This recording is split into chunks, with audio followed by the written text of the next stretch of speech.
River, desde Anaheim, California. USA, El Salvador, Colombia, Honduras, Puerto Rico, Argentina, México, República Dominicana, Nicaragua. Gracias por el cartel. Dios le bendiga. Perú, a todos ese caluroso aplauso. Estamos aquí transmitiendo en vivo, en directo para todo el mundo. ¡Qué lindo! Es que todo el mundo sabe que estas transmisiones después se hacen virales. Y hay un montón de gente, gracias, con esa bandera. Faltó la de Argentina, por eso hay menos unción hoy que otros días. Dios te bendiga, Dios te guarde. Ahora saludamos a los que se conectan de Europa, Asia, África, América, Oceanía, y los que son parte de esta iglesia que comenzó. Desde antes sí había, pero desde la pandemia se han sumado estos miles que nunca fallan, que siempre están, que se alimentan con esta palabra semana a semana. Y aunque no pueden ser partícipe de la alabanza, de la música, porque eso es una experiencia que nos guardamos para nosotros. No para nosotros, para el que viene aquí, porque si vienes vas a vivir la experiencia. No queremos que la pantalla enfríe o no le haga justicia a lo que se siente aquí. A veces la pantalla es bastante fría, es distanciadora, y cuando uno ve algo no es lo mismo que vivirlo. Entonces cuidamos esa experiencia, la cuidamos mucho. Hasta hace unas semanas teníamos en los televisores, en los plasmas de afuera, en las pantallas de afuera del servicio en vivo, tampoco ya lo tenemos. Sí lo tenemos en la pantalla gigante de la nursery, en el teatro familiar, donde los papás van con sus chicos y se ponen molestos, pero ya no los tenemos afuera, en el lobby, en el café, en el bookstore, porque queremos cuidar la experiencia para que nadie diga, bueno, lo escucho desde afuera, mientras que voy al baño. Antes estaba hasta en los baños el servicio. La gente adoraba desde su sitio cómodo. Y ahora ya no. Entonces, eso lo hacemos no por egoísmo, sino para cuidar la experiencia y especialmente para honrar, en este caso, a los que hacen lo imposible para estar aquí desde temprano, haciendo filas de las 5 a 6 de la mañana. Honramos a todos los que están aquí, de verdad. Gracias por estar. Gracias. No obstante, el mensaje es transmitido en vivo. Igual, a pesar de que parte de la experiencia hay que vivirla, el mensaje sí, esta es la conexión que tenemos ya. Va para más de 4 años. Y antes de transmitirte lo que creo Dios me dijo que te diga, es un River News, que es como una pequeña noticia, mejor dicho, una noticia pequeña, resumido, en 1 minuto, creo 1 minuto 30 segundos, algo que ocurrió que nos quedó colgadito de nuestro hogar en Uganda, que tiene que ver con la clase de ciencias y nuestra colaboración a la clase de ciencias, que esos chicos nunca antes habían tenido, el relacionarse con el cuerpo humano, con la anatomía y algunas cositas que son unos detalles extraordinarios. Tras esto, que dura 1 minuto y medio, de paso, un saludo a todos los chicos de Uganda que nos ven, traducido al inglés, por supuesto, ven el video en el idioma inglés. Les mandamos un saludo enorme. Tras River News en Uganda, te transmito lo que creo Dios me dijo que diga. Ahí va.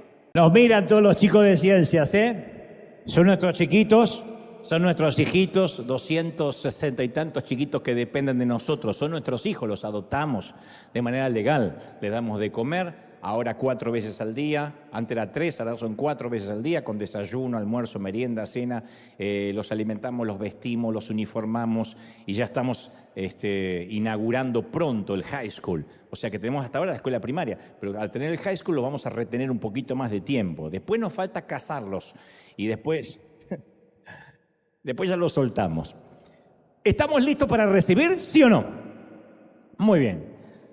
Yo crecí en una iglesia cristiana evangélica, en una tradición por la que estoy profundamente agradecido. De otro modo yo no estaría aquí. Crecí en la tradición cristiana, pero también vale decir que en esa tradición no se apreciaba mucho la vida intelectual. Cualquier autor, cualquier cita, cualquier enseñanza que estaba fuera de la Biblia, que no era necesariamente antibíblico, simplemente no era escritural. Entonces era necesariamente humanismo o nueva era. Cuando algo no entendíamos decíamos, debe ser nueva era. Nunca entendimos un cuerno que era la nueva era, pero lo que nos sonaba sospechoso decíamos, eso suena a nueva era. Había mujeres que se iban a dar masajes, por ejemplo, y ponían esa musiquita suave con las velas, decían, música de nueva era, reprendo Satanás. No tenían la menor idea de lo que era. Pero lo que era medio esotérico, así pensamos, esto es nueva era y esto viene del diablo. Aun cuando se decían frases, algún predicador un poco audaz que mencionaba alguna cita de la literatura universal que no era de la Biblia, se miraba con sospecha. Yo me acuerdo una vez un predicador que visitó una iglesia local y mencionó en su mensaje a Sigmund Freud. Fue muy conocido el episodio. Mencionó como al pasar, hizo una mención a Sigmund Freud. Y apenas terminó, el pastor local le dijo, ¿por qué menciona gente mundana en mi púlpito? ¿Acaso no le alcanza la Biblia? ¿No le alcanzan los hombres y mujeres que aparecen acá? Y el caballero, el predicador, respondió, yo solo hice una mención a quien fue una de las mentes dominantes del siglo XX, un brillante neurólogo que ganó el galardón Goethe por su influencia sobre la lengua alemana, fue uno de los forjadores de la mente moderna. Y usted me dice que yo lo tengo que descartar, que no lo puedo ni mencionar, porque usted no puede mencionar un solo título de los libros que Freud escribió. Y luego dijo la magnífica frase épica que se hizo viral en ese entonces. Perdóneme, pastor, pero el estar más capacitado intelectualmente no me hace menos espiritual. Que sea intelectual no me hace un carnal. Entonces a veces uno sin querer tiende o tendemos a hacer de la ignorancia, de la falta de preparación, del desdén, una virtud. Con eso de que Dios usa mulas, pensamos que todos somos mulas y somos el burro de Shrek y Dios nos va a usar. Porque uno dice, bueno, pero que Dios usa cualquier cosa, sí, pero eso no nos da la licencia de hacer de la ignorancia una virtud. Yo siempre suelo hacer énfasis que la neurogénesis, y esto lo hablé en muchas ocasiones porque es un tema recurrente y favorito, la neurogénesis nunca se detiene en el cerebro adulto. El cerebro es el único órgano que nunca deja de crecer. El cuerpo en un momento ya deja de crecer, se terminó el estirón. Así que los que son chaparritos perdieron la esperanza si pasaron los 30 años, ya está. Después uno pega diferentes estirones en la adolescencia, pero todo deja de crecer. Pero el cerebro nunca deja de crecer. El cerebro y las orejas de los varones. No sé por qué las orejas nos van creciendo como cocker. Yo siempre cuento que mi papá parecía Lassie y encima era sordo. Tenía las orejas así, papá, decía, ¿para qué tanta oreja? Algún día cuando llegue al cielo le voy a preguntar por qué nos crecían las orejas los varones, no tengo la menor idea. Pero además de las orejas nos crece el cerebro, va creciendo. En toda la creación no hay nada más misterioso que ese 1,5 kilos de materia gris que está alojada en el cráneo humano. Esa es la obra magna, esa es la creación cumbre de Dios, esa es la cereza del pastel. En mi país dirían, es la frutilla del postre, la cereza, es lo más complejo que tenemos. En líneas generales, en palabras simples, el cerebro consiste en 2 hemisferios conectados por 300 fibras nerviosas, 300 millones. El que tiene 300 tiene un problema, 300 millones fibras nerviosas. Y ambos hemisferios funcionan con una cronología y una tecnología y una ciencia que el hombre jamás podrá imitar como procesadores paralelos. Entonces el hemisferio izquierdo del cerebro es todo lo lineal, lo lógico. Aquí tenemos toda la parte matemática, las ciencias exactas, y la parte derecha es lo intuitivo, lo creativo. Algunos tienen más desarrollado la parte creativa, generalmente los diseñadores gráficos, los músicos, los que componen canciones, los narradores, tienen más desarrollada la parte derecha. Los que son más lógicos, que generalmente se dedican a la contaduría, a la abogacía, a ciencias más exactas, generalmente tienen más desarrollado el hemisferio izquierdo. Y Dios nos creó con la capacidad de seguir aprendiendo hasta el día que muramos. Los neurólogos calculan que la capacidad que tenemos los seres humanos de aprender algo nuevo nunca se detiene. Esto es cada segundo, de cada minuto, de cada hora, de cada día, de toda nuestra vida. No hay un momento en que uno dice, ya a los 70 no puedo aprender nada, a los 80 años la cabeza no me da. No, uno siempre es un músculo. Seguramente escuchaste la frase el síndrome del desuso, que originalmente se utilizó para describir el hecho que la negligencia física destruye nuestra salud. Todo es cuestión de usar o perder. Lo que no estás usando lo pierdes. Recibe esta palabra. Si vas por la vida y se te cae algo es porque no lo estabas usando, ¿no? Es el principio básico de la fisiología. lo que no se usa se pierde, y así como los músculos crecen con el ejercicio físico, la mente crece con el ejercicio intelectual. Por eso dicen que cuando uno enseña, aprende. Esto me lo decía siempre Juan Carlos Ortiz, el pastor fundador de esta congregación. Le decía, yo cuanto más aprendo es cuando enseño, porque tengo que poner en palabras, articular con mi voz lo que tengo en la cabeza. De hecho, es una gran forma de estudiar, porque cuando uno dice no me queda en la cabeza, uno tiene que decirlo en voz alta o tratar de explicárselo a alguien para que el concepto se fije. Entonces, cuando uno entrena el cerebro nunca detiene su neurogénesis, y todo el tiempo se están realizando nuevas conexiones, nuevas, flamantes, de cosas que antes no pensábamos, de maneras de razonar que antes no teníamos. Hay una gran frase que dice, cuando una idea, cuando algo nuevo ensancha una mente, esa mente nunca jamás regresa al tamaño original. No es que la mente se ensancha y se atrofia, lo que se ensancha, se ensancha. Y si dejamos de usar cualquier parte de nuestro cuerpo, incluso la mente se empieza a atrofiar. Y cuando la mente se atrofia, en nuestro caso, nuestra adoración se empieza a volver vacía, abúlica, aburrida. Jesús le dijo a la mujer samaritana junto al pozo, ustedes los samaritanos saben muy poco de aquel a quien adoran. No puso en tela de juicio si adoraba o no. Dijo, ustedes no conocen a quien adoran. De manera que esa adoración no es válida. Porque cuando adoramos con ignorancia, nuestra adoración está vacía. Entonces Dios no solo quiere que le adoremos, sino quiere que sepamos por qué le adoramos. ¿Qué hizo por nosotros? ¿Quién es Dios? San Juan 4:24 afirma, Dios es espíritu y quienes lo adoran deben hacerlo en espíritu y ¿qué? Y en verdad. O sea, uno no puede adorar de mentiritas. Uno no puede fingir que adora. Levantar la mano y cerrar los ojos podemos hacerlo todo. Actuar, actuamos. Pero adorar en espíritu y en verdad, uno necesita conocer a Dios.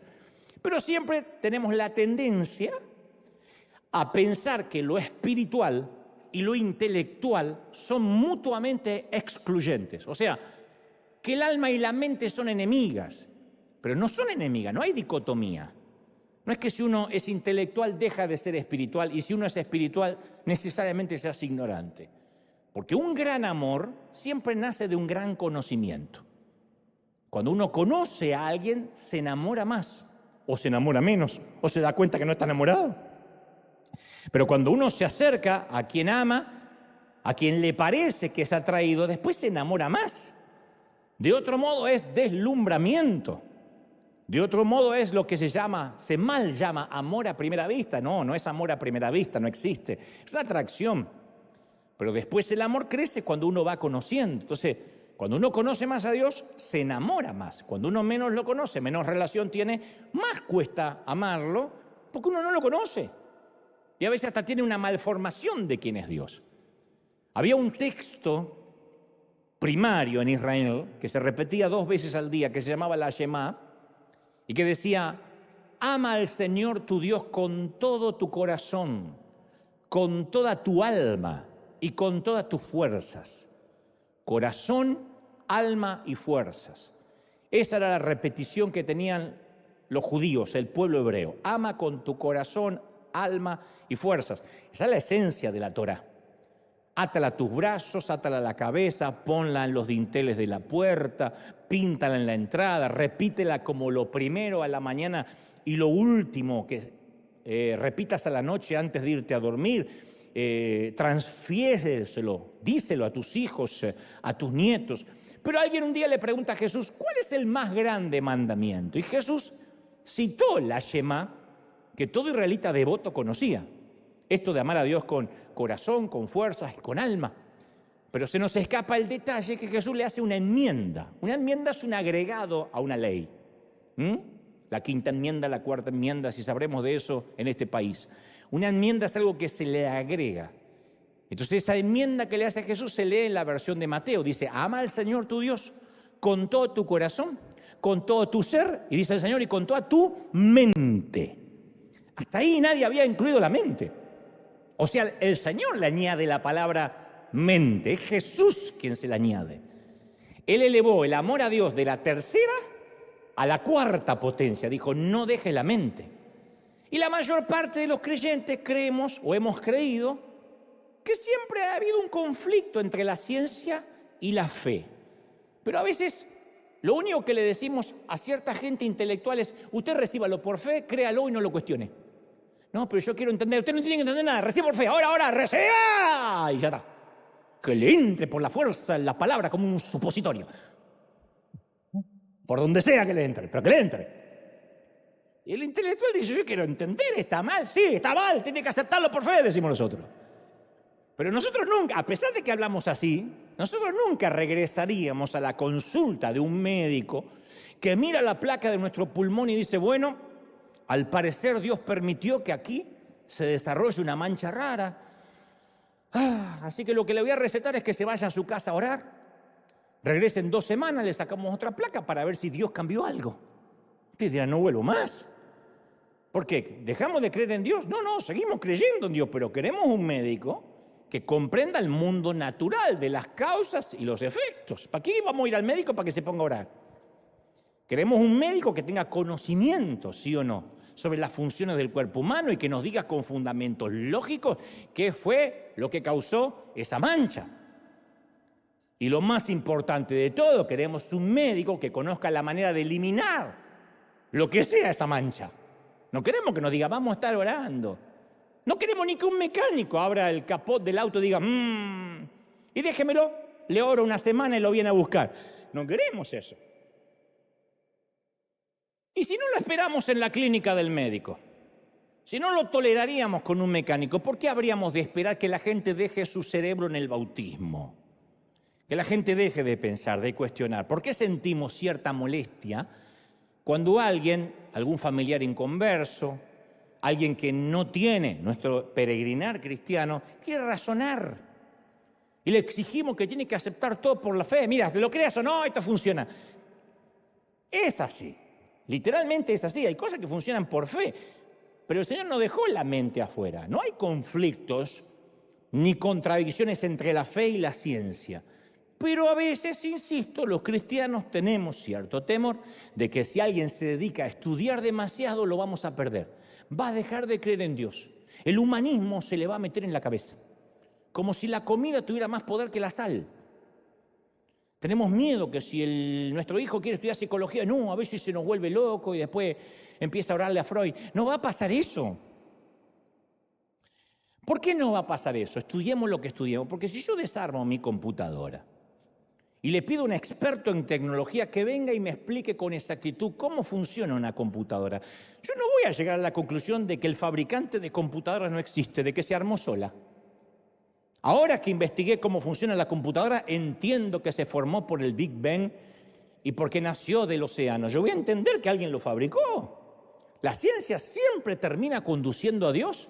Es imposible estudiar el cuerpo humano y no concluir de que Dios lo tuvo que haber hecho. Es imposible estudiar el océano y no concluir que Dios lo creó. ¿Estamos de acuerdo, sí o no? Por eso digo, mientras más sepamos, más razones para adorar.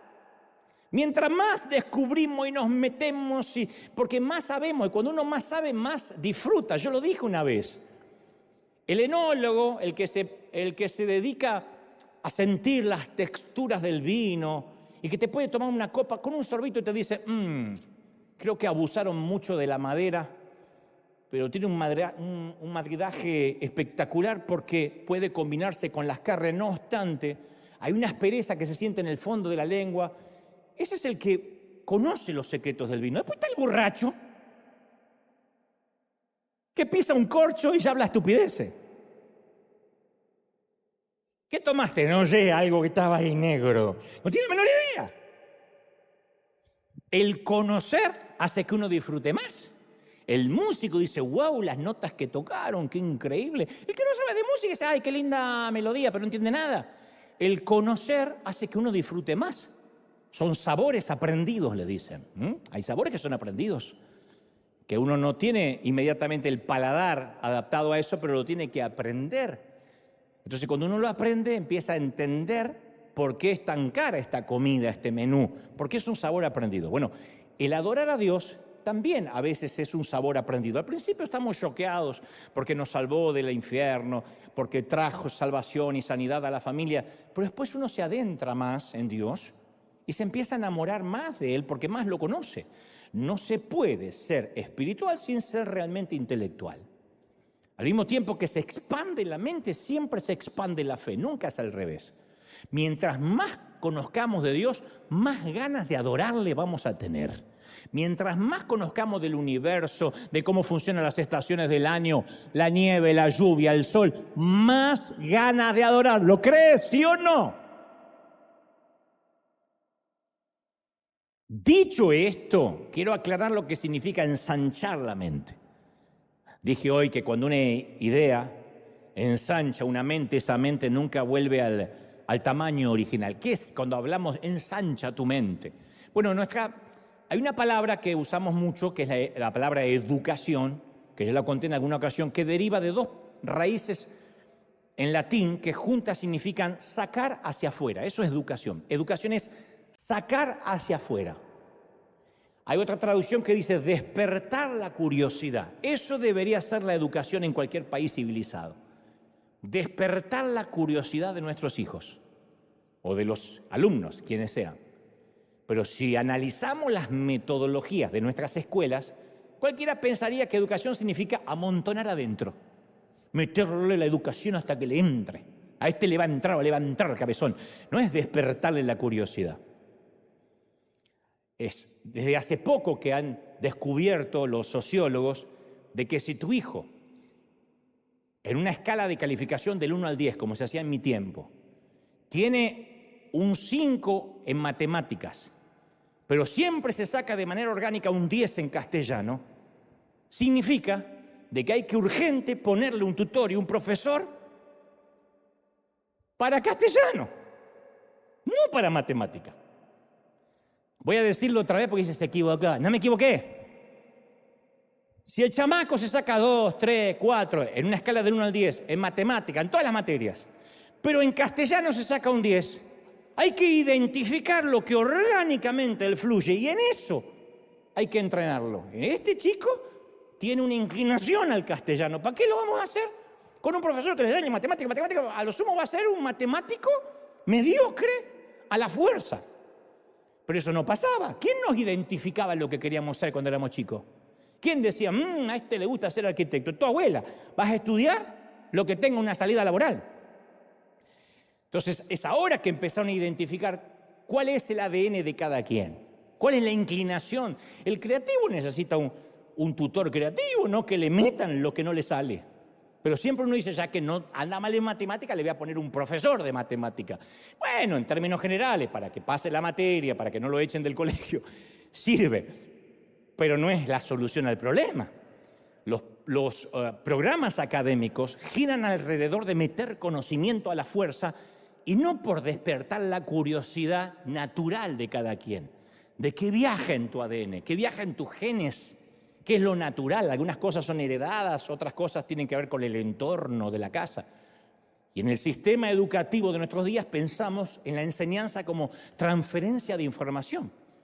Y los maestros se paran vertiendo información en el educando y lo evalúa solo por una cosa. ¿Cuál? ¿Puede repetir como cotorra lo que acabo de enseñar? Y así estudiamos, hasta el abecedario, las preposiciones, ante, bajo, cabe, con, contra, de, dentro, calla, hasta, para, por, según, sin, sobre, tras. Sabía un cuerno para qué servía eso, pero lo repetíamos. Entonces la pregunta número 1 de cualquier clase es, profesor, ¿esto que está enseñando lo va a tomar en el examen?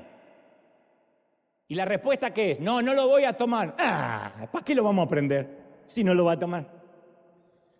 Yo conté una vez que en la escuela primaria, perdonen que sea repetitivo con estas cosas, pero marcan mucho, el ejemplo viene a cuento. En la escuela primaria, lo primero que nos hacían dibujar era una casa. Dibujen una casa. Y yo dibujé mi casa. Mi casa era una casa obrera, cuadrada. Dibujé mi casa, las 2 ventanas, la reja que tenía. Y la maestra se acerca y dice, no, hijo, así no es una casa.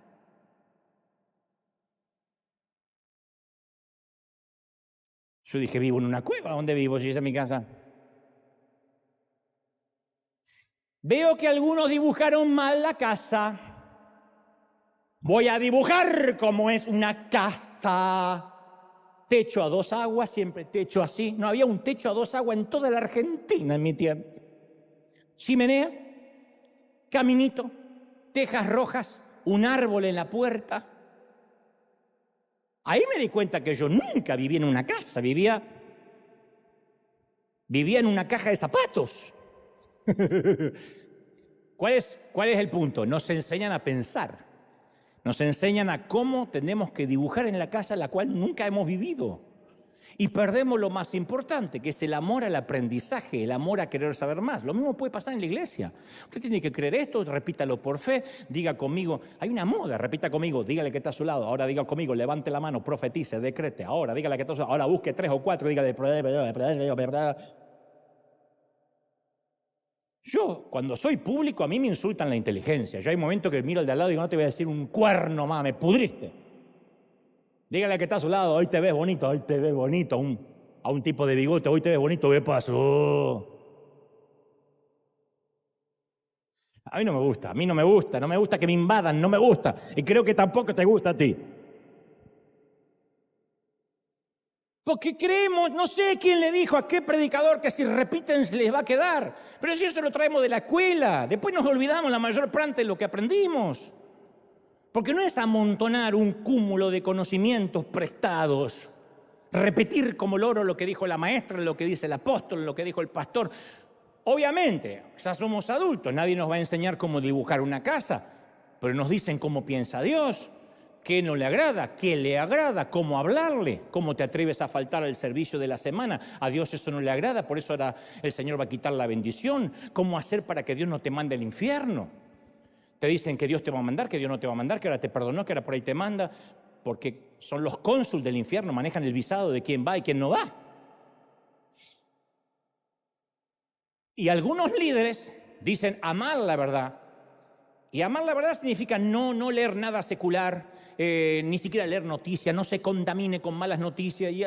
Yo siempre digo, las noticias no es el avión que llega, las noticias es el avión que se cae. Eso son noticias. Imagínate que prendes el noticiero y diga, hoy 300 aviones aterrizaron. Lupita, desde Washington, D.C. Aquí sí. La noticia es, ¿se cayó un avión? Bueno, entonces no hay noticias aéreas. Las noticias son las malas noticias, lamentablemente. Y a veces uno decía, no, usted no se contamine con malas noticias. Entiendo que todo lo que es en demasía, todo lo que es en exageración hace mal, pero uno no puede ignorar lo que pasa. Porque ahí cuando uno se hace ignorante, sabio en su propia opinión. A mí me han querido llevar a la hoguera muchas veces porque menciono a Gabriel García Márquez, a Pablo Neruda. Hace poco alguien me dijo, ¿cómo mencionas en tu conferencia en la que hago por el mundo a Mario Benedetti, que era un socialista? ¿O cómo te atreves a escuchar a cantantes que no son cristianos? Ignorando a grandes poetas, a compositores increíbles, porque no es que menciona a Bad Bunny. Mueve tu güey. No es. O sea, poetas.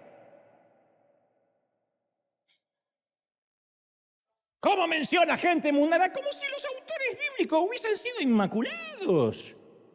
Y esto data desde hace siglos. Tertuliano era el padre de la teología latina y él se preguntaba, ¿qué tiene que ver Jerusalén con Atenas?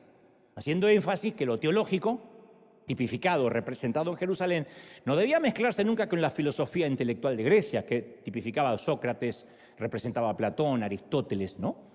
Entonces él decía, ¿qué tiene que ver Jerusalén con Grecia? Pero otros razonaron que si Dios pudo hablar a través de la burra de Balaam, no había límites para Dios, que la sabiduría podría fluir de donde y de quien sea.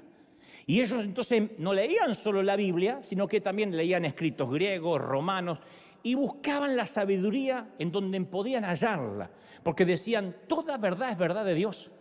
Amar a Dios con toda la mente significa recuperar el sentido común y perderle el miedo a ensanchar la mente. Uno puede sentir que Dios le habla, me van a liquidar por esto, lo sé, pero a veces Dios te puede hablar por una película. A mí Dios me ha hablado, pero no dije, voy a ver una película para que Dios me hable. A veces es distraerme y de repente hay una frase, algo que me golpea y Dios está, como estoy conectado, el Espíritu Santo siempre está transmitiendo. Son como las ondas de la radio, que ahora no las escuchamos porque no estamos conectados a esa onda. Pero si nos conectamos a la frecuencia, la radio siempre sigue transmitiendo, Internet sigue siempre transmitiendo, generando información.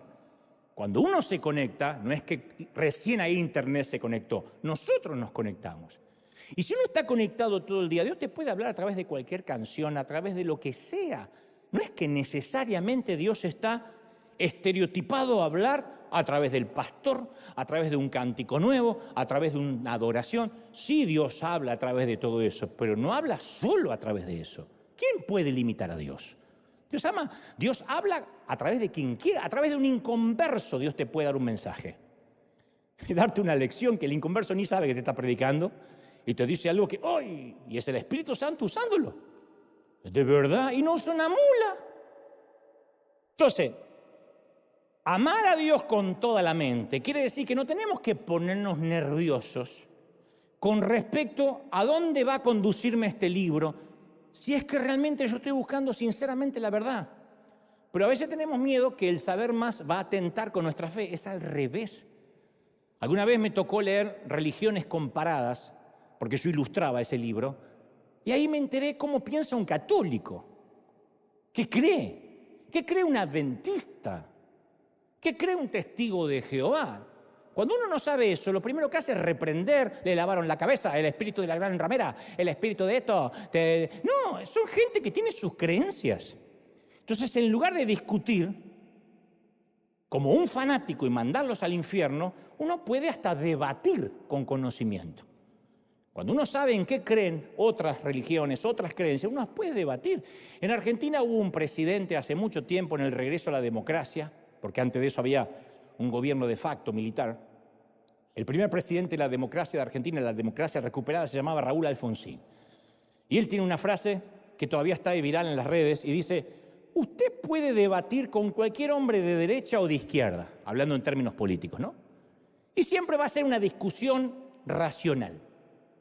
Pero lo que es imposible es discutir con un fanático, porque le va a contestar con voluntarismo, con frases hechas, con eslogan, con cliché, con demagogia, y la charla se va a hacer playita, ramplona, y no es algo que el pueblo del país se merece.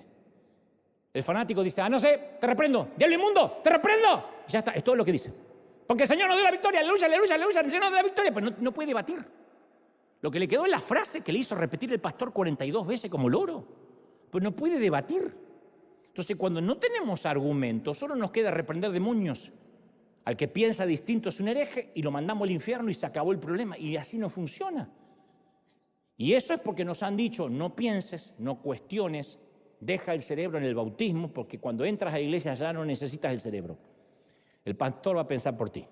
El líder va a tomar tus decisiones. Te van a decir hasta con quién te tienes que casar. Y te van a decir a dónde tienes que ir, si te puedes ir de vacaciones, cuánto tienes que diezmar, tienes que reportarte. Entonces uno dice: pues, ¿para qué necesito el cerebro? Y lo dejamos flotando en la alberca, queda el cerebro ahí. Viene el ujier, levanta todos los cerebros, una bolsa negra de residuo. ¿Cuántos se bautizaron hoy? Esperá. Como 20, pastor. Cuenta los cerebros que quedaron ahí. Una vez que entendemos lo que es ensanchar la mente, tenemos que comprender lo que es repensar. Uno dice: Dios no cambia, y Dios no cambia. Dios es el mismo ayer, hoy y siempre. Dios no cambia, Dios no cambia, su fidelidad no cambia. Dios no está más viejito, Dios no está más senil, Dios ahora no es un abuelo comprensivo porque se volvió viejo. Dios no cambia, nosotros cambiamos. Dígale al que está a su lado, no, mentira. Nosotros cambiamos. Y necesitamos una reingeniería de repensar lo que pensamos. Si no, no se puede ensanchar la mente. Yo siempre estoy repensando todo el tiempo. No quiero convertirme en un tipo cerrado. Esta es mi forma porque así lo aprendí. Aunque hay cosas que van a venir con la edad. A mí no me van a hacer escuchar reggaetón ni con una orden judicial. Eso tiene que ver con mi edad, pero son mis gustos que fueron cambiando acorde a mi edad. Pero yo no quiero sentir que ya tengo todo resuelto. ¿Por qué? Porque Dios no nos creó solamente con la capacidad para pensar, sino nos creó con la capacidad para repensar. Mira, todos los días nuestro mundo está cambiando. Todo cambia, desde el número de cabellos de la cabeza, que no son los mismos, Hasta nuestras relaciones afectivas, los amigos van mutando, cambiando, nosotros cambiamos. Nos encontramos con un amigo de la infancia y nos dice, ¿cómo has cambiado? No eres el mismo. Y lógico, sería un problema que seamos los mismos. La vida nos cambia, las batallas nos cambian, el viajar nos cambia, el conocer otras culturas nos cambia. Para bien, para mal, pero cambiamos. ¿Cuántas veces en consejería uno escucha a uno de los cónyuges que alza el dedo y le dice a su esposo o esposa, tú cambiaste? Pastor, dígale, porque no es la misma persona con la que me casé. Y no. Si cambian los países, los gobiernos enteros son sacados del poder, del poder, ¿cómo no va a cambiar tu mujer? ¿Cómo no va a cambiar tu marido? Los jugadores de fútbol cambian, son viejos a los 30 y viene el recambio. Y tan pronto como aprendimos a criar a un bebé, hay que aprender a disciplinar a aquel que ya empezó a caminar, ¿o no? Cuando creemos que somos expertos en disciplinar a un niño, aparecen esas extrañas criaturas en casa llamadas adolescentes, que es de la noche a la mañana. El viernes se va a acostar un niño, el sábado dice, amanece un oso. Y dice, ¿qué pasó? Es un día, una noche, como una crisálida. Se transforma el gusano en mariposa o el mariposa en gusano. No sé. Nunca paramos de cambiar. Si la última vez que viste un globo terráqueo fue ese que la maestra tenía en el pupitre, que se acuerdan antiguamente, seguramente ignora que los mapas han cambiado desde la desaparición de la Unión Soviética a los imperios alemanes, rusos, turcos, hasta las colonias que se transformaron en naciones independientes, Checoslovaquia, etcétera, desaparecieron. ¿Viste un libro de astronomía publicado hace 10 años? Bueno, hay descubrimientos recientes de hace un año que dejaron obsoleto a lo que sabíamos hace 10 años acerca del universo. Porque el conocimiento se desactualiza tan rápido como se escribe. Se imprime un libro y ya hay un nuevo descubrimiento a través de los satélites. Peor todavía, a veces un cónyuge le promete eterno amor, jura amor a su cónyuge, pero tampoco garantiza de que eso va a durar para siempre. No se puede legalizar, jurar un sentimiento para siempre, porque los sentimientos, las personas van cambiando y hay que refinanciar la relación. Nuestro propio cuerpo cambia. Tenemos una capa de piel externa que se renueva cada día, cada 7 días. Hay una piel muerta que sale cada 7 días sin que nos demos cuenta. No es que se te cae la piel como un lagarto y dices, uy, alcánzame la piel, hijo, no va a pasar. Uno no se da cuenta. Cada célula de nuestro cuerpo se renueva cada 7 años. Y a medida que vamos cambiando, nuestro cerebro opera más con la memoria que con la creatividad. Y muchos de nosotros queremos que Dios nos dé cosas nuevas, pero no permitimos que nos arrebate lo viejo. Y parte de dejar lo viejo, que no es lo mismo que dejar al viejo, dejar lo viejo, es algo que se conoce como nuestro filtro. A mí me encanta esto porque nos abre la cabeza con respecto a lo que Pablo dijo, que ahora te lo voy a contar, el apóstol. Los psicólogos dicen que todos los seres humanos tenemos un filtro para ver las cosas, la gente, el mundo. Se llama el sesgo cognitivo, que en palabras simples es la manera en que procesamos todo lo que vemos y oímos. Todos tenemos un lente cerebral. O sea que cada uno tiene una realidad subjetiva, no es objetiva. Nadie ve la realidad tal como es. Cada uno lo mira conforme a su crianza, conforme a cómo está predispuesto a ver. Por ejemplo, puede que tengamos un jefe que hace los mismos comentarios de la misma manera referente a 2 empleados. Llama a los 2 empleados y les da una reprimenda a los 2. Uno lo recibe como una crítica justa, constructiva, y razona, qué bueno, me ayudó a ver cómo estoy haciendo mi trabajo. No me gustó que me dijera lo que me dijo, pero aprecio la retroalimentación porque a partir de ahora sé en qué tengo que mejorar. El otro está ofendido de muerte. Pero ¿quién se cree que es para hablarme? Este igualado, que me pague el sueldo, pero no es mi amo, no soy su esclavo. ¿Cuál es la diferencia? Si habló lo mismo el jefe. El filtro, el sesgo cognitivo de cada empleado. Lo más probable es que este último, ofendido hasta la médula, haya tenido un padre maltratador y ahora ve en cada figura de autoridad, ve a alguien que lo está maltratando otra vez, ve a través de ese lente. Otro ejemplo, 2 personas en el mismo servicio ahora, esta mañana. Uno llegó y dice, seguro que me van a lavar el cerebro y me van a tratar de sacar mi dinero, seguro. Yo lo conozco, me van a sacar mi plata. Otro dice, yo necesito una palabra que me recargue las baterías para toda la semana. Llega el mismo mensaje, el mismo servicio.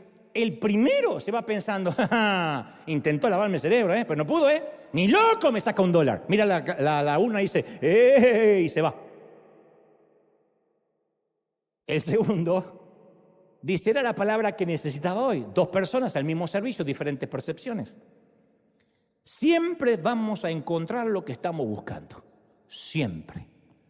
Si yo digo, ahí viene la chismosa, la voy a ver chismosa. Uno encuentra lo que busca. ¿Por qué? Porque el filtro busca que reafirmemos lo que ya creemos.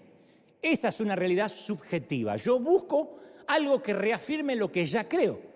Por eso los legalistas se juntan con legalistas, los condenadores con los condenadores, los libertinos con los libertinos, porque buscan gente que piense como ellos, no toleran a alguien que piense distinto. Buscan gente que se mida a su filtro. Lo que difiere no son los hechos, ese es el filtro de cada bien. Ese sesgo cognitivo afecta nuestra relación con Dios, porque por lo general nuestra relación con Dios tiene que ver con nuestra relación que hayamos tenido con nuestro padre terrenal, peor si no tuvimos padre terrenal o tuvimos un padre ausente. Si tuvimos un padre ausente o un padre abusivo, es probable que pensemos en Dios también como un Dios abusivo, distante, desinteresado. Es el mismo Dios, diferente filtro. Uno siente que Dios siempre lo está castigando y uno siente que Dios siempre lo está bendiciendo. Es el mismo Dios. Por eso es importante pensar acerca de cómo pensamos, de cómo filtramos. Porque nuestra mentalidad interior diseña todo nuestro mundo exterior. Como está nuestro corazón, tal es su pensamiento, tal es Él.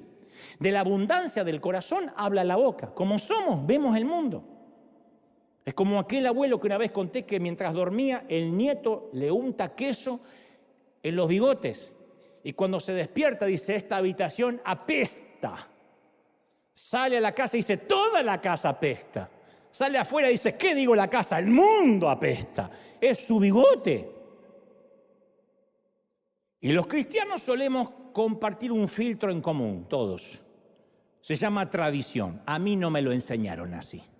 Pero razona, ¿qué está mal? No, es que a mí no me lo enseñaron así. Sí, pero ¿en qué está mal? Es que a mí no me lo enseñaron así. Donde yo vengo se hacía así. Eso es una tradición. Punto. Y a veces, como le sucede a un disco duro, cuando le entra un virus, nuestra mente tiene archivos que están infectados por la manera de pensar de nuestros padres, por la manera de pensar del pastor. Nos va infectando sus inseguridades. Como admiramos, queremos o tenemos una persona como nuestra influencia, se nos van pegando esos sesgos, esos filtros. La gente que condena en las redes sociales no nace condenando. Posiblemente se congreguen en una iglesia donde escuchen condenación tras el púlpito. Entonces salen a la vida a condenar. Y a los que son diferentes o dicen algo distinto se los manda al infierno porque eso les hace ver de que hacen algo contra el mundo que está apestando. Pero lo que apesta es el bigote de ellos. Y si uno no desinstala esas tradiciones, va a socavar todo lo que hagamos. Todo. Dios quiere prosperarte y uno no puede prosperar porque tenemos el sesgo cognitivo de que hay que guardar para cuando no haya. Porque yo vengo de la pobreza.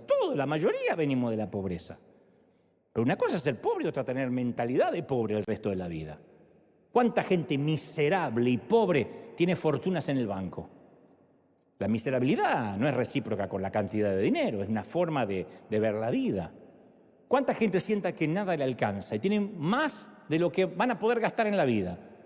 Pero tienen un sesgo cognitivo de que tienen miedo de que no alcance, lo heredan de alguna parte.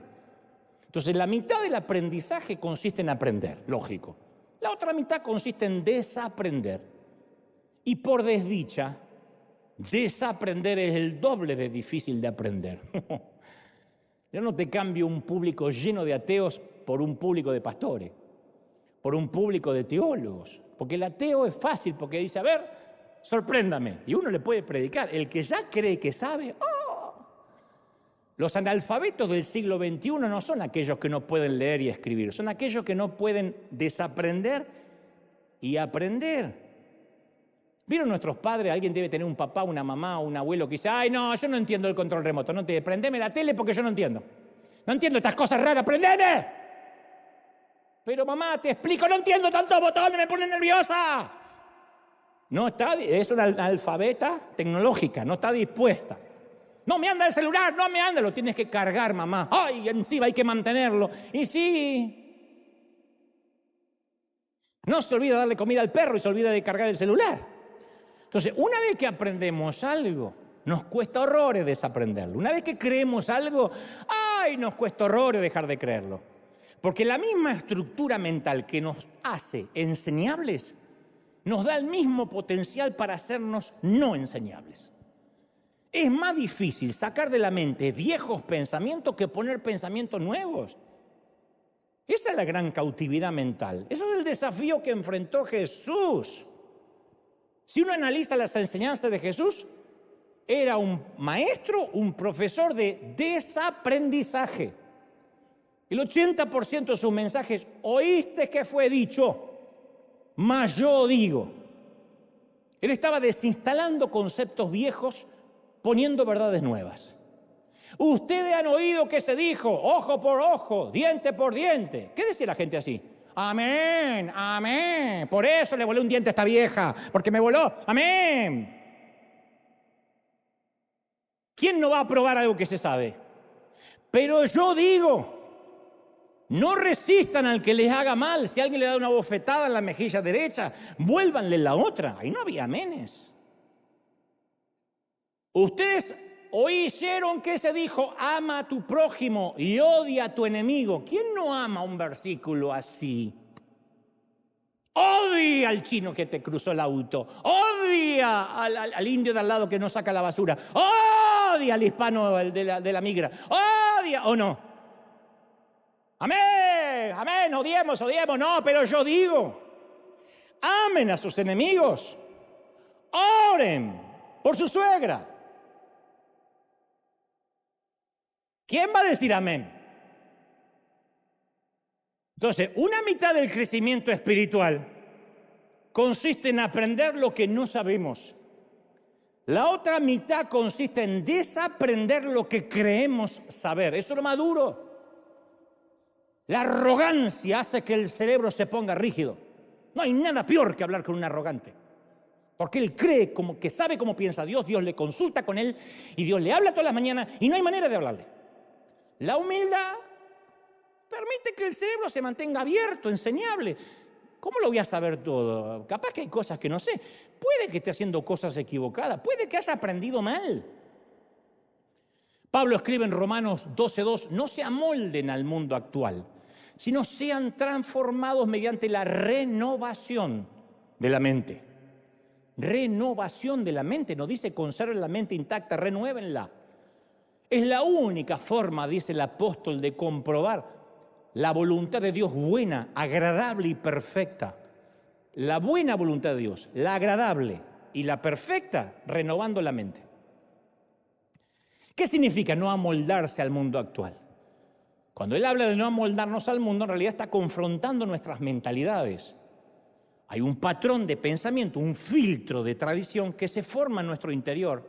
Y Pablo nos dice que cuando nuestra mente es renovada, es entonces cuando recién podemos conocer la voluntad de Dios. Si no, no la vamos a conocer. Vamos a pensar que la voluntad de Dios es condenar gente.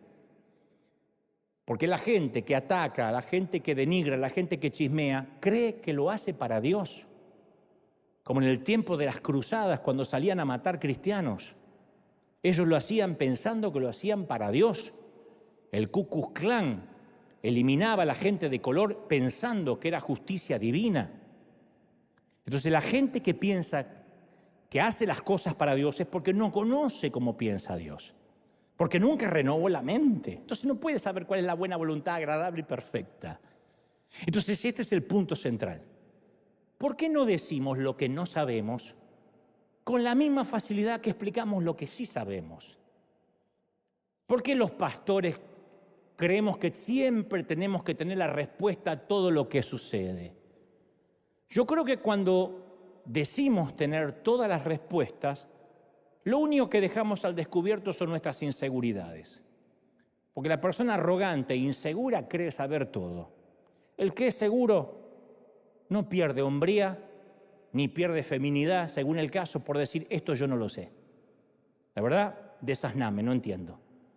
Pero tenemos tanto miedo a perder nuestro rinconcito de la verdad que nos aferramos a nuestras doctrinas y las defendemos y atacamos al que piensa diferente.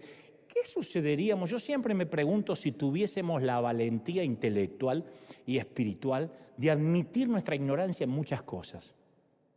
Pienso que una humilde confesión de, mira, no lo sé todo, garantiza más conversiones que nuestra mente cerrada. ¿Es así o no?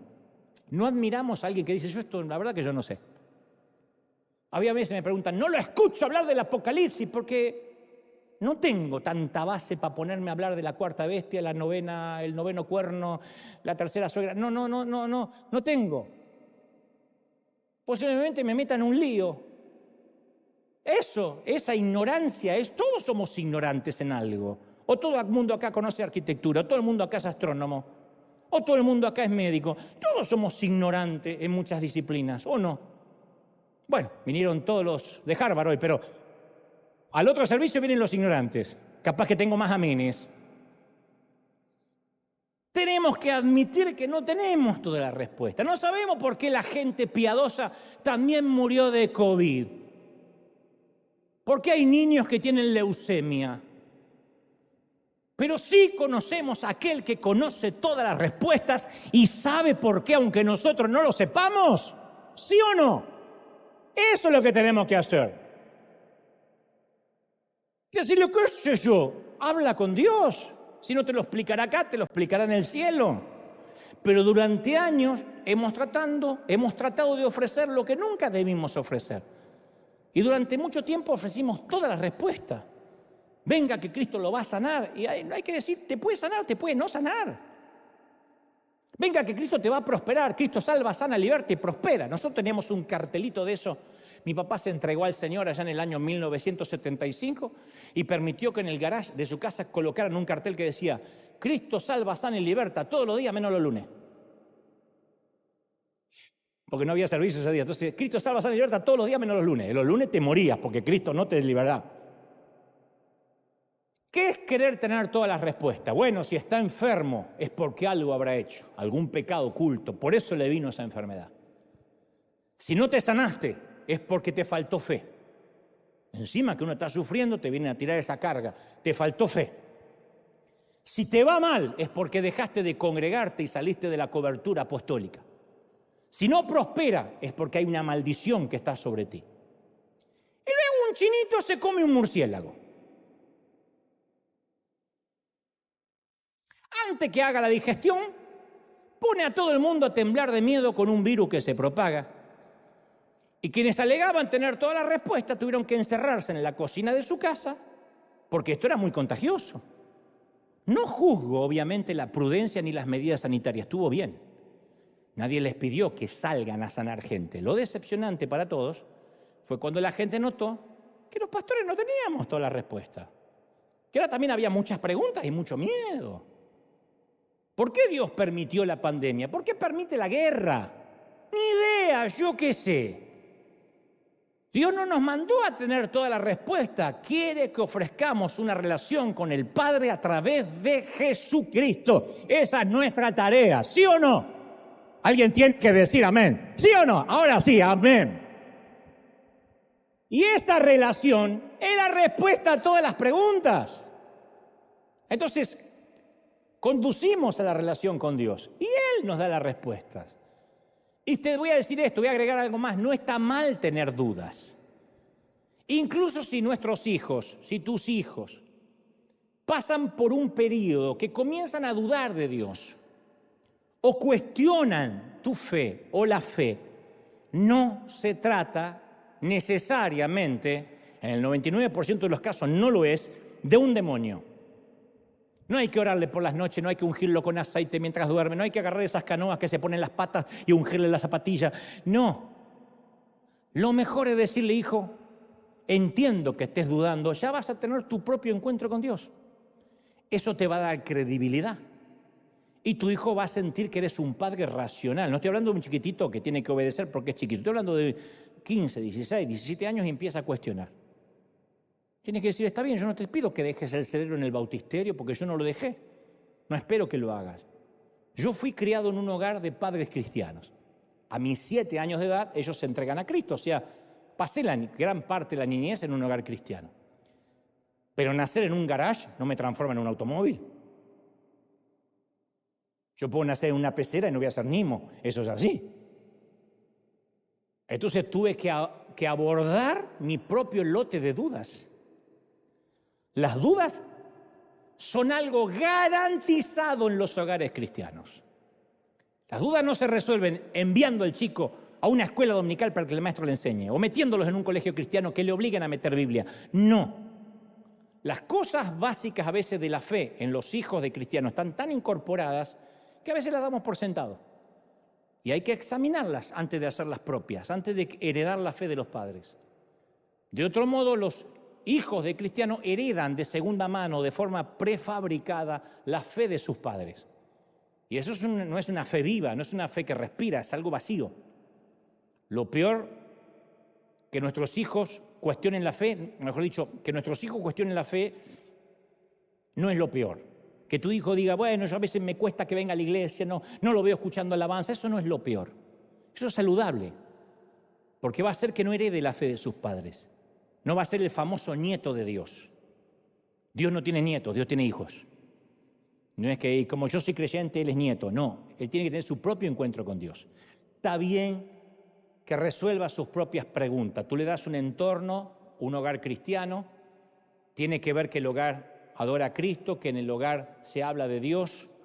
Si es posible, un devocional familiar. No obstante, él va a tener que tener su propio encuentro con Dios.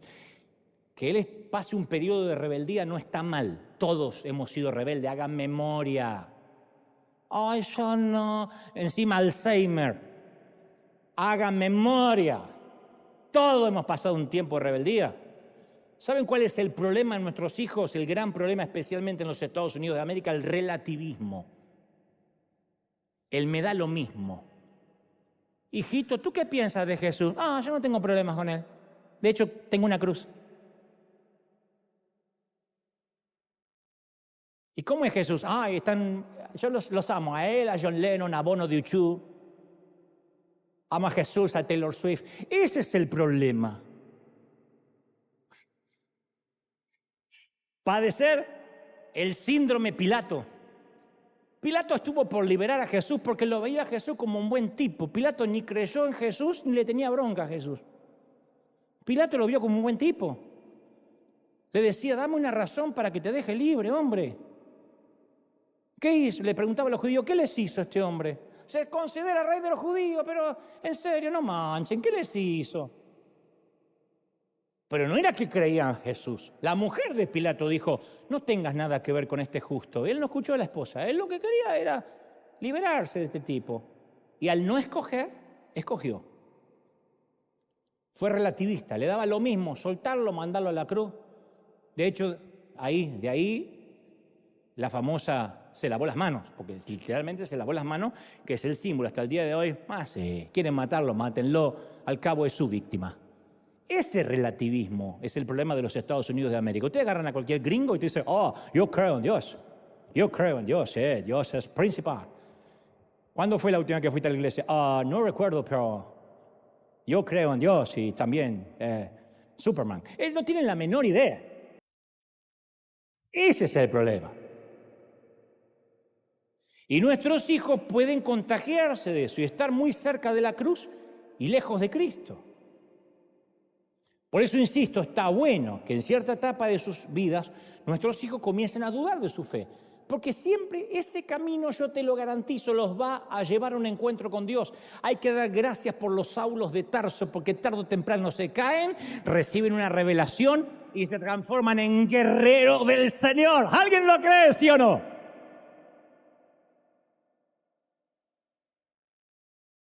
Incluso a los propios seguidores de Jesús le costaba trabajo de creer. Y habían visto milagros, lo habían visto caminar sobre las aguas, resucitar muertos.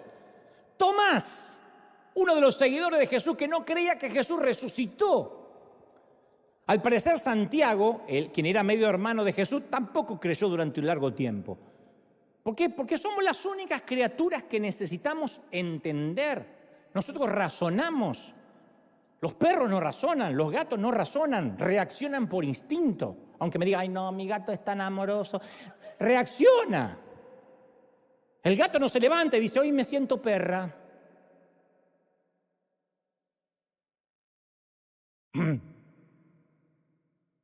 O el perro te mira, ojo, ¿cómo me llamas? Que hoy me autopercibo perre. Tampoco. Reaccionan. Nosotros somos que razonamos. Así que si estás razonando y a veces tienes dudas, ¿estás bien acompañado? ¿Dónde está el niño que perdí? ¿Por qué Dios quiso llenar una cuna para luego permitir vaciarla? ¿Cuál es el significado de mi vida? ¿Qué hubiese pasado si hubiese tomado otro camino? Sufrimos a veces esa especie de vértigo espiritual que la llamamos duda y pensamos que encima que nos pasa lo que nos pasa, Dios nos debe odiar porque dudamos. Y a veces toda la estructura sobre la cual formamos nuestra vida, sea un matrimonio, una casa, unos hijos, una carrera, se desploma. Y toda creencia que teníamos se ve amenazada con un diagnóstico de metástasis. Y decimos, ¿por qué, Señor? ¿Por qué? E inevitablemente, ¿qué pasa? Dudamos. La duda no es lo opuesto a la fe, es la oportunidad de tener fe. El enemigo de la fe no es la duda, es el descreimiento, el relativismo, el me da lo mismo. Me da lo mismo venir a la iglesia o hoy quedarme a ver el Super Bowl. Me da lo mismo comerme unas carnitas con mi compadre que hoy ir a tomar la Santa Cena. Ese es el problema. Ese es el público más difícil. Es negarse a pensar, dejar el cerebro en el bautismo. Ahora, yo bendigo a los que dudan. A mí me gusta cuando estoy charlando con muchos artistas, con muchos políticos que se me sientan a la mesa y me dicen, a ver, explícame. Si Dios es amor, ¿por qué pasó lo que pasó en Ucrania? A mí me encanta ese tipo, porque con ese se puede debatir. Porque quiere saber, porque tiene dudas válidas. Y yo tengo respuestas válidas. Y si no tengo respuestas, le digo, no tengo la menor idea. ¿Qué sé yo? Me hace creíble. ¿Cómo no tener la menor idea? Si yo no soy Dios. Yo sirvo al Señor. Sé quién tiene la respuesta, pero yo no las tengo. La duda es un aspecto necesario del viaje de la vida. Y leemos en la Biblia y encontramos gente que dudó en varias curvas del camino. David, Job, Salomón, Jeremías. De hecho, el propio primo de Jesús, Juan el Bautista, el propio primo. Quien lo había bautizado, quien vio la paloma descender desde los cielos y escuchar a Dios decir, este es mi hijo amado. Ese dudó, el primo. Porque una cosa cuando uno está allí en la revelación, pero cuando estaba bajo arresto, bajo el rey Herodes, envió a sus hombres a Jesús a preguntarle, ¿me puedo morir tranquilo? ¿Eres tú el que iba a venir o todavía hay que esperar a otro? Y Jesús dijo que Juan fue el más grande hombre nacido de mujer. Ya había pasado un tiempo ahora que estaba en la cárcel desde que Juan había bautizado a Jesús. Pero ahora, lejos de las multitudes, dentro de la oscuridad de la celda, le agarró la duda. Así que no pudo evitar hacer una pregunta directa. ¿Eres el verdadero? Si esto le pudo suceder al más grande hombre nacido de mujer, ninguno está exento. Al Señor no le molesta que vayamos ante Él con dudas. ¿Por qué me pasó lo que me pasó, Señor? Jesús no dijo, ¿cómo mi propio primo se atreve a dudar? Lo maldigo. Le respondió, vayan y díganle a Juan que los ciegos ven, los sordos oyen, los cojos pueden caminar, la gente se está sanando. Díganle que no hay que esperar a otro. Le satisfizo la duda. Juan capítulo 20 nos lleva delante del más notable, dudoso de la historia, Tomás. Tomás era el clásico obstinado, no está dispuesto a aceptar ningún rumor, no sin antes hacer un par de preguntas filosas. En nuestro tiempo sería un abogado o un universitario. Y Jesús seleccionó a Tomás como uno de sus amigos más cercanos. Tal vez necesitaba un discípulo así, con mente difícil entre sus filas. Todas las organizaciones necesitamos a alguien así, que piense, no que digan, sí, pastor, sí, pastor, sí, pastor, sí, pastor, tírese un pozo, sí, pastor. A veces necesitamos pensar. No hay que rodearse de gente que diga siempre sí. Y hay una referencia a Tomás que lo pinta de cuerpo entero. Aquella tarde inolvidable en el aposento alto, Jesús le dice, está Jesús predicándole en el aposento alto y dice, ustedes saben a dónde voy y saben bien qué va a suceder. Y todos, por esa ignorancia pluralista que todos tenemos, cuando nadie entiende un cuerno, pues nadie quiere ser el primer burro en preguntar. Eso se llama ignorancia pluralista. Pasaba en el colegio, sigue pasando, ¿no? Habla el ministro de Economía. No entendimos un cuerno, pero uno no quiere preguntar. Entonces Jesús dijo, ustedes saben dónde voy. Ustedes saben. Y todos, amén, amén. Tomás. Maestro. Maestro. ¿Sí? ¿Qué pasa, Godínez? ¿Qué pasa, Tomás? No tenemos idea dónde vas. ¿Cómo vamos a saber dónde vas? Y todos agradecen porque alguien se te vio a repreguntar. O sea, Tomás no acepta la sutilidad de las indirectas. Él es amante del lenguaje directo, las palabras claras. Tomás es como muchos de ustedes, le gusta lo pragmático, no da nada por sentado. Tomás iba a todos lados donde iban los 12. Uno puede tener fe, ver milagros y aún así tener preguntas. Y en Juan 20:25 Tomás dice, después que Jesús le dicen que resucitó, miren, no se enojen, pero si yo no veo sus manos y la señal de los clavos, y meto mi mano en el lugar de los clavos y meto mi mano en el costado, yo no voy a creer. Tomás respondió con el credo de los escépticos. Voy a creer, perdónenme, voy a creer cuando yo lo sienta. Yo tengo que hacer mi propia evaluación si no les molesta, muchachos. Y nosotros estamos dispuestos enseguida a condenar a Tomás porque insistió en validar las noticias. Nunca dijo esto es imposible, nunca descartó los milagros, nunca dijo fue un timador. Simplemente quería examinar la evidencia personalmente. Otra escena, el mismo cuarto 8 días después, Juan 20:26. 8 días después estaban reunidos sus discípulos dentro y con ellos Tomás. Y llegó Jesús, entrando por las puertas cerradas, se puso en medio y le dijo, pasa a vosotros. Es significativo que a pesar de su reserva, Tomás se quedó entre ellos. Nosotros solemos echar y reprender al que duda. ¿Y cuál es el discípulo que tuvo el testimonio más genuino? ¿Quién más que él puso su mano donde habían hundido la lanza? ¿Quién puso un dedo tembloroso en sus muñecas? ¿Quién más llevó por el resto de sus días la memoria táctil de un cuerpo resucitado? Únicamente el que dudó. Luego le dijo a Tomás, pon aquí tu dedo, mira mis manos, métela en mi costado. No seas incrédulo, sino creyente. Y luego le dice a todos en Lucas 24:38, ¿por qué están turbados? Y vienen estos pensamientos a su corazón. Miren mis manos y mis pies, palpad y ved, porque un espíritu no tiene ni carne ni hueso, pero yo tengo. Y diciendo esto mostró las manos y los pies. Ah, dudaban todo. Lo que pasa es que el único sonso que lo dijo fue Tomás. Todos. Le dijo palpad y ved, o sea, palparon todos. La duda reprimida es tóxica, es nociva. La duda reprimida es como esa carta del IRS que no queremos abrir. Ni sabemos lo que hay. Si nos están dando plata o nos están diciendo que nos van a llevar presos. No queremos abrir. Pero un día el peso emocional excede lo que pueda contener el sobre. Y eso produce intereses que van a llevar tu fe a la bancarrota espiritual. Las preguntas honestas merecen declaraciones poderosas. La Biblia dice que entonces Tomás dijo, ¡ay, Señor! ¡Ay, Señor! Y Dios mío, dijo Tomás.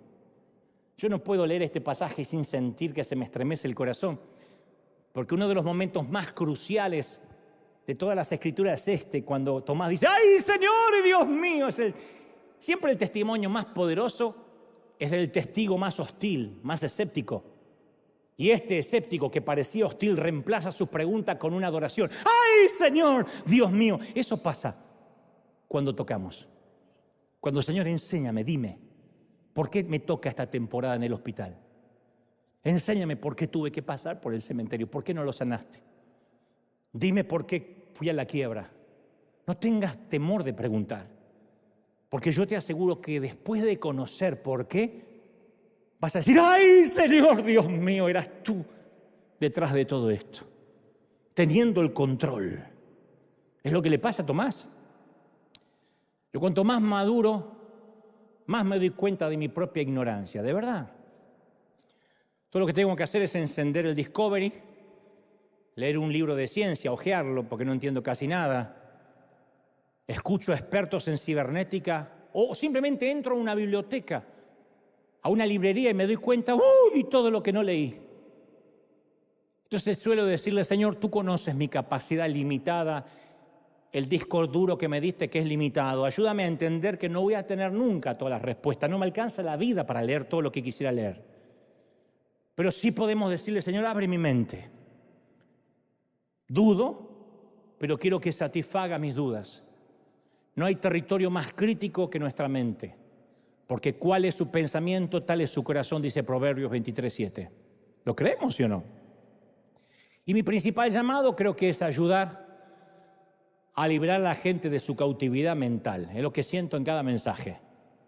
Me produce más satisfacción que ver paralíticos dejando sillas de ruedas. Porque uno puede recuperar las piernas y nunca la mente. Pero cuando uno recupera la mente, me viene a mí esa palabra, el Espíritu de Dios está sobre mí porque me ha enviado a proclamar libertad a los cautivos. No hay nada mejor que decir, y se abren las puertas de la cárcel. Libertad a los cautivos. Y una mente abierta, escuchen los jóvenes, una mente abierta te hace ver oportunidades que van a permanecer cerradas para los que tienen una mente cerrada y un sesgo cognitivo turbio. A veces me dicen, ¿cómo Dios te abre puertas? No, lo que abrí es la mente. Le perdí el miedo al mundano, le perdí el miedo al inconverso, a lo secular. Una mente abierta nos abre el futuro. Es únicamente con la mente abierta que uno puede creerle a Dios para que Él nos abra puertas que a otros no le abre. Y si no conocemos nuestra mente, vamos a ser prisioneros de nuestras creencias limitadas. Y vamos a recibir hasta lo que podamos recibir, como la abuela. Ay, yo el control remoto no lo entiendo. Hasta ahí, no le pida más. Dame el celular, pero que ande. No me llene de esos cositos. Y ya está. No le pida más, que la abuela nunca va a ser Bill Gates. Nunca. Y Dios también respeta al odre viejo. Cuando Él dice, no se puede poner vino nuevo en odres viejos, no está diciendo que el odre viejo no sirve. Dice, voy a respetar que no estás listo para esta conversación. Que hay cosas que tu mente ya no las va a recibir por cuestiones de creencia, de entorno, sesgo. Entonces uno tiene que decir, Señor, no me permitas que me pierda el vino nuevo por mi mentalidad cerrada. Hay cosas, hay ministerios que yo no entiendo, no los entiendo. Y aunque yo no los entienda, digo, Señor, nunca me vea como un necio criticando lo que no entiendo. Porque seguramente están llegando a gente que yo no puedo llegar. Y con sus tatuajes y con su modo rockero y qué sé yo, llegan a otro público que yo no estoy llegando, como yo llego a un público que otros no llegan. Recién cuando conocemos nuestra mente somos capaces de abrirla y ensancharla. Entonces esta mañana, esta tarde, noche, cuando sea que lo veas, te invito a que nos bajemos un nuevo sistema operativo, una nueva aplicación para reconfigurar la mente. ¿Estamos listos para eso? Vamos a dejar de tener pensamientos humanos, religiosos, para tener los pensamientos de Dios. Filipenses 2:5 dice, la actitud de ustedes debe ser como la de Cristo. Entonces, cuando usamos la fe, nuestro cerebro se reorganiza interiormente en sintonía con el Espíritu Santo y desarrolla en nosotros la mente de Cristo. De otro modo, nuestra mente se va a encoger al tamaño de nuestra lógica. O lo que es peor, al tamaño de nuestra falta de sentido común.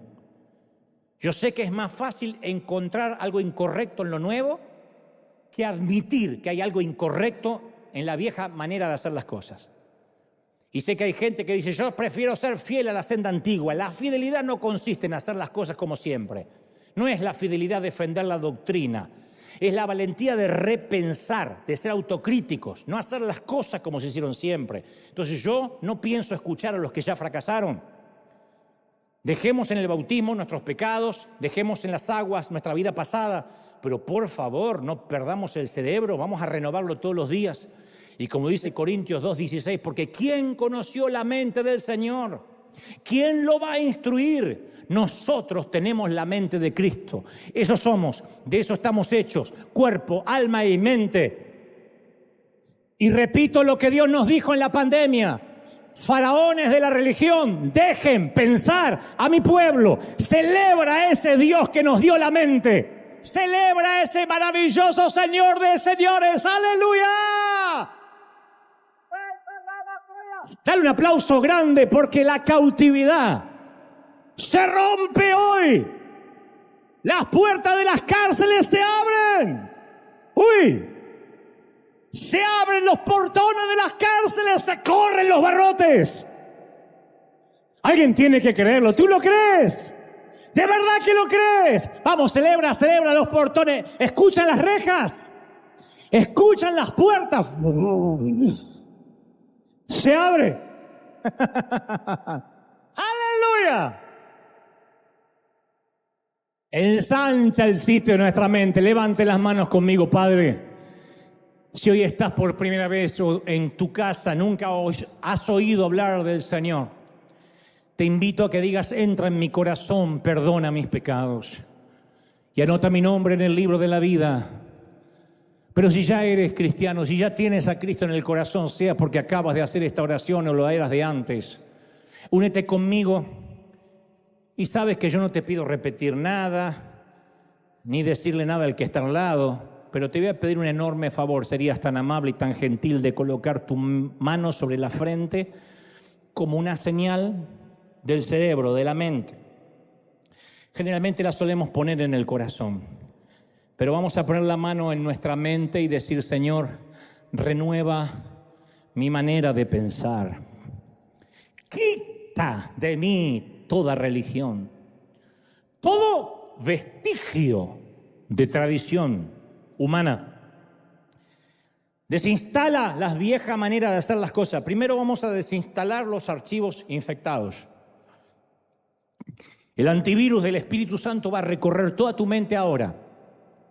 No te sorprendas si literalmente sientes algo en tu cerebro, porque es un antivirus que está sacando todo lo que ha infectado tu manera, tu sesgo, tus filtros, y te han impedido el crecimiento, te han impedido la prosperidad, te han impedido la sanidad.